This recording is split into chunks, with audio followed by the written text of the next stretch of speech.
So friends, आज मैं गई थी मार्केट और वहाँ पे मैंने एक बहुत ही टेस्टी सा अचार खाया जो कि तंदूरी रोटी और पनीर की सब्ज़ी के साथ सर्व किया गया था। वो था आलू का अचार। तो मैंने सोचा क्यों ना घर आके मैं भी ट्राई करूँ। तो मैंने उसी के लिए कुछ आलू बॉईल कर लिए हैं और ये मैंने कुछ आलू बॉईल कर लिए हैं। आप अपने हिसाब से, अपने फैमिली मेम्बर्स के हिसाब से बॉईल कर सकते हैं, क्योंकि ये इंस्टेंट अचार बनने वाला है। बहुत ज़्यादा देर तक ये टिकता नहीं है, इसे जल्दी से ही खा लेना चाहिए 2-3 दिन में ही। तो इसलिए मैंने बहुत ज़्यादा आलू को बॉईल नहीं किया है। अब इन बॉईल किए हुए आलूओं को मैं छीलना स्टार्ट कर देती हूँ। ऐसा होता है जैसे आलू जो होता है वो सब्जियों का राजा कहलाता है। उसके पीछे भी एक कारण है, क्योंकि जो आलू होता है वो लगभग हर सब्जी के साथ जो होता है उसका एक कॉम्बिनेशन बन जाता है। और आलू जो होता है बहुत ज़्यादा यूज़ किया जाता है। एक हिसाब से हम स्टैपल फूड में भी इसे कह सकते हैं या स्टैपल वेजिटेबल कह सकते हैं, जो जनरली हम यूज़ करते हैं। तो आलू से बना हुआ अचार अगर आप लोगों ने कभी खाया होगा तो ज़रूर आपको पता होगा कि उसका क्या जायका होता है। लेकिन ये जो है मैं फ़र्स्ट टाइम आपके साथ शेयर करने जा रही हूँ, क्योंकि मैंने भी जब खाया तो मुझे बहुत पसंद आया। वैसे हमारे घर में बनता भी है, लेकिन काफ़ी लंबे समय से हमने बनाया नहीं था। जब मैं मार्केट गई और मैंने खाया, वो एक लंच किया और उस लंच में सर्व किया गया था। मैं 2-3 दिन पहले गई थी, तो तब मैंने सोचा कि क्यों ना मैं अगर आपके साथ जैसे ब्रेकफास्ट अपना शेयर कर रही हूँ, तो उसी रूटीन के अंदर मैं फ़ूड की एक और आपके साथ रेसिपी जो मैं शेयर करती हूँ, और वो इस अचार की हैं। तो मैंने ये आलू एक जो है वो छील लिया है, और जो है उसके बाद मैं आपको बताती हूँ कि इसके अंदर और क्या क्या डलेगा और किस तरीके से ये अचार बनाया जाएगा। बहुत ही सिंपल वे है इसको बनाने का, कोई बहुत ज़्यादा इसके अंदर मुश्किल नहीं होता। जैसे कई लोग कहते हैं कि हमारे बने हुए हाथ का जो अचार है वो टिकता नहीं है, ऐसा कुछ नहीं होगा। कई बार ऐसा हो जाता है कि अचार के अंदर कोई हम गंदे हाथ डाल दें या चम्मच ऐसा डाल दें, या अचार को प्रॉपर धूप नहीं मिली हो, तब ऐसा होता है। ये बिल्कुल इंस्टेंट अचार है जो कि बहुत ही ईज़िली आप घर पे बना सकते हैं, और कोई भी बना सकता है। बिल्कुल भी ये टफ़ नहीं है अचार। हमारी मम्मी जो थी वो बचपन में बहुत बनाती थी ऐसा अचार। इवन वो नींबू का भी इंस्टेंट बनाती थी, वो भी किसी दिन मैं आपसे शेयर करती हूँ। और आलू तो बचपन को बहुत पसंद रहे हैं, और बचपन में तो सब बच्चों के आलू बहुत फेवरेट रहते हैं। और बचपन की यादों के साथ तो जो होती है फूड की भी बहुत सारी मेमोरीज़ होती हैं, जैसे कि बिस्किट्स हो गए, पार्ले जी के बिस्किट्स हो गए, या ये आलू हो गए। ये सब मोस्टली सभी बच्चों का फेवरेट होता है। या ये केला हो गया, इस टाइप की चीज़ें होती हैं, क्योंकि ये खाने में भी बहुत सॉफ्ट होते हैं, तो बच्चे सब पसंद करते हैं आलू। बल्कि आलू की सब्ज़ी से ज़्यादा बॉयल किए हुए आलू पसंद करते हैं। तो मैं भी ऐसे ही करती थी, मेरा भी सेम चाइल्डहुड था, वो वैसी ही सारी फूड हैबिट्स थी जैसे जनरली बच्चों की होती हैं।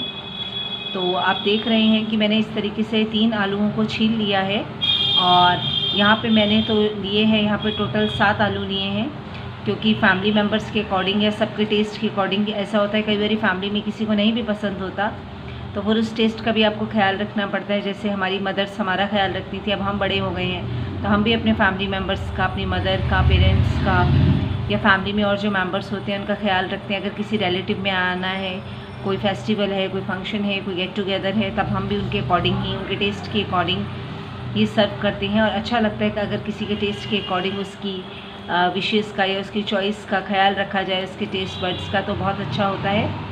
तो इस तरीके से आप भी रखते होगे, तो आप भी ट्राई करते होगे इस टाइप से छोटी छोटी रेसिपीज़ या पिकल्स वगैरह, क्योंकि पिकल वैसे भी हमारे इंडिया में फ़ूड का एक बहुत इंपॉर्टेंट पार्ट होता है।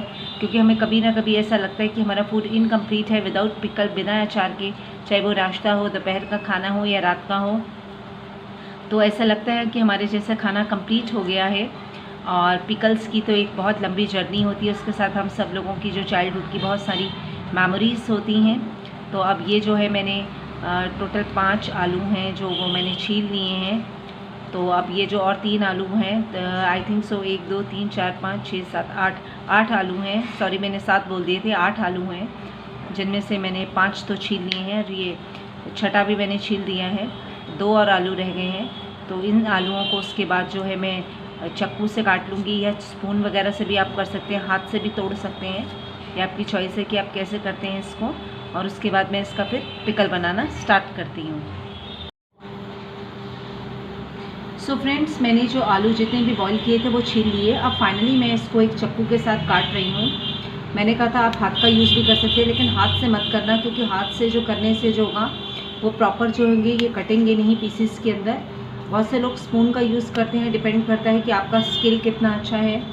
कटलरी के ऊपर अगर बहुत अच्छा स्किल है तो आप यूज़ कर सकते हैं। ये भी एक स्किल ही होता है, एक आर्ट ही होता है ये भी, कि कटलरी का आप यूज़ किस तरीके से करते हैं। तो मैं तो नाइफ़ को यूज़ कर रही हूँ। तो इस तरीके से मैंने बड़े बड़े जो पीसेस हैं उसमें ये कट कर लिया है। इनकी डिफरेंट डिफरेंट शेप्स आ रही है। प्रॉपर शेप तो बन नहीं पा रही क्योंकि जो आलू हैं बॉईल होने के बाद, बॉईल होने से पहले भी इनकी शेप तो कुछ ऐसे प्रॉपर थी नहीं थी, बहुत सी अनइवन शेप थी।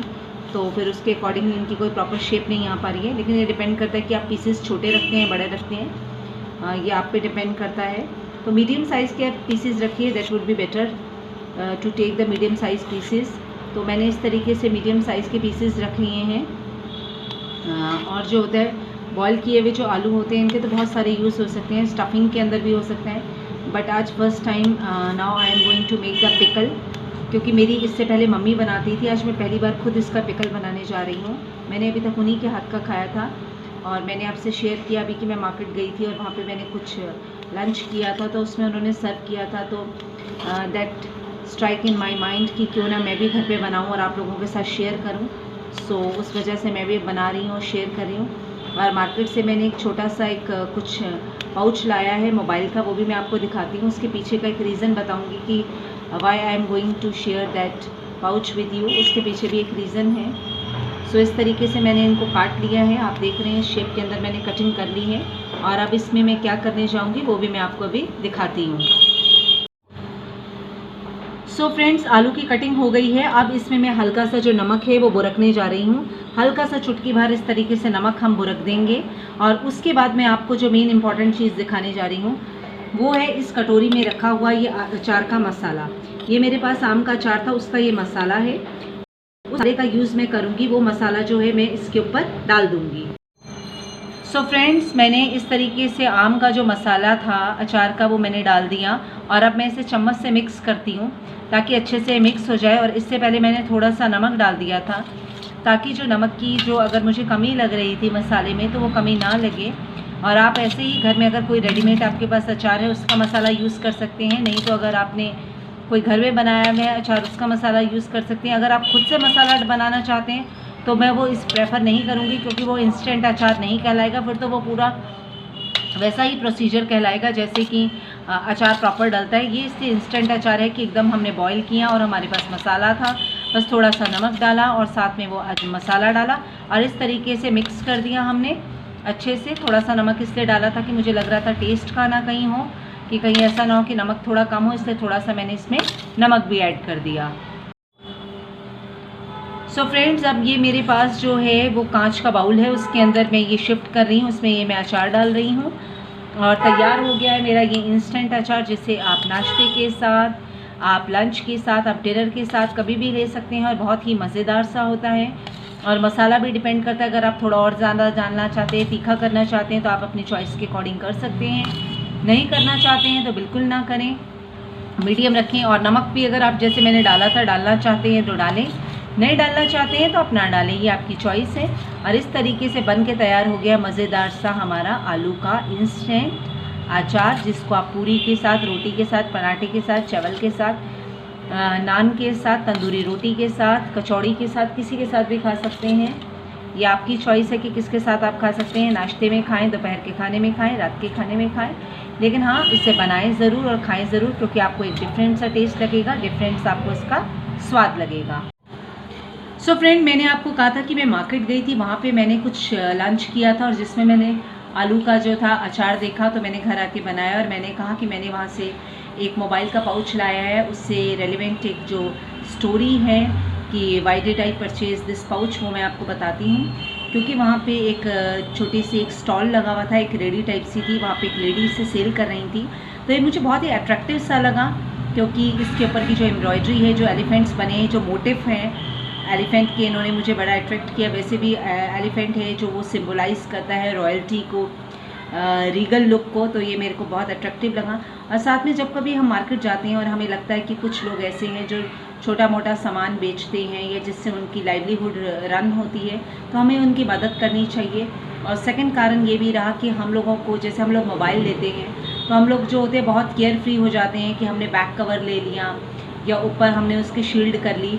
लेकिन कई बार जो होता है हमारे को स्क्रैचेस वगैरह पड़ जाते हैं, तो उसके लिए भी ये पाउच वगैरह प्रोटेक्टिव रहते हैं। तो मैंने पाउच भी ले लिया, और अगर हम इससे किसी की थोड़ी बहुत हेल्प कर सकते हैं, और कहीं ना कहीं हमारी अपनी भी एक जो होती है सेटिस्फेक्शन वाली जो विश होती है वो पूरी हो जाती है कि कोई इंसान धूप में बैठा है चाहे छोटा सामान लेके, तो अगर हम गए हैं तो हम उसकी भी हेल्प कर दें, और साथ में कहीं ना कहीं हमारा अपना सामान भी प्रोटेक्टेड रहेगा। तो वो एक पंथ दो काज हो जाते हैं। तो ये मैंने कहा था कि मैं ये आपसे शेयर करती हूँ, क्योंकि आप भी कई बार मार्केट जाते होंगे तो बहुत सी ऐसी छोटी छोटी चीज़ें खरीदते होंगे जिनकी शायद आपको कभी रिक्वायरमेंट भी नहीं होती होगी, लेकिन नहीं, मुझे रिक्वायरमेंट थी इसलिए मैंने ख़रीदा भी। साथ में मैंने ये भी देखा कि उस इंसान को भी रिक्वायरमेंट है, तो एक साथ दोनों काम हो गए। तो कई बार हम बिना रिक्वायरमेंट के भी किसी की हेल्प की खरीद लेते हैं, और कई बार हमारी भी रिक्वायरमेंट होती है। तो ऐसी छोटी छोटी चीज़ें ज़रूरी नहीं है कि हम मॉल या बड़ी शॉप से खरीदें, छोटी दुकान से, रेडी से भी खरीद सकते हैं, ताकि हम दूसरों की मदद कर सकें।